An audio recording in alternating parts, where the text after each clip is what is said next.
Welcome back. You're watching All About Stocks and ET now. Thank you for staying with us. Hemang Jani is still with us, helping us make money in our stock market. It's time for us to take a few more questions. We have a lot of questions on banks. I must tell you, we get so many questions every week about banking stocks, which is why we have to talk about it so often. Now, Prithvish has written in, he has 100 shares of Dena Bank, which he bought at 70 rupees, and 10 shares of Allahabad Bank, which he bought at 125.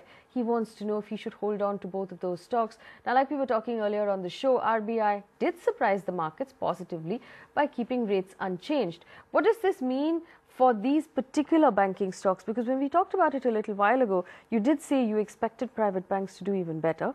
But these two stocks that he's bought, where would you like him? What would you like him to do with them? See, what we have seen is that the smaller PSU banks, they have a higher issue of this NPL, management. And though the valuations are compelling, we think that unless we see some pickup on that front, the NPL front, they will continue to remain depressed. So it makes more sense to be more selective and go for high quality banks like SBI or BOB instead of the smaller PSU banks. All right. Let's take another question right now. We have one question from Namrita, who's written in 50 shares of SKS Microfinance, bought at 115 rupees. Should she hold on to that stock? Now, it completed a substantial debt securitization in this company, and we've seen it pop up in the news quite often. What's your call on SKS Microfinance? Well, there have been changes in the management of late, and this company had their own set of problems, and now they are trying to move into NBFC space, which has started doing very well.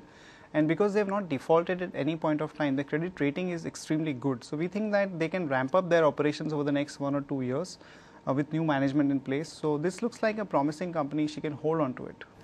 All right, hold on to that stock. We have a couple of questions about the steel sector. Vijay has written in 100 shares of SAIL bought at 70 rupees.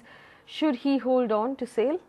Yes, domestic operations are looking better. There have been price increases also, so he can hold on to that for a target of about 90 rupees. Also, Tanmay has written in 100 shares of Tata Steel bought at 321 rupees. What's your call on Tata Steel? It's looking pretty promising. The chorus results have been extremely good. At the operating level, they've reported profit for the second consecutive quarter. Domestic operations have not been that great, but we think that over the next 3-4 quarters, there could be improvement. So he can hold on to that one for a target of about 650 rupees. That brings us to the end of the show. Thank you so much for watching. Remember, you can send in your questions to the email ID that's at the bottom of your screen. Hemang, thank you so much for spending time with us this week. Thank you for your strong portfolio and all of your recommendations. You can catch a copy of this show on our Facebook page, and you can reach me personally on Twitter. Thanks for watching.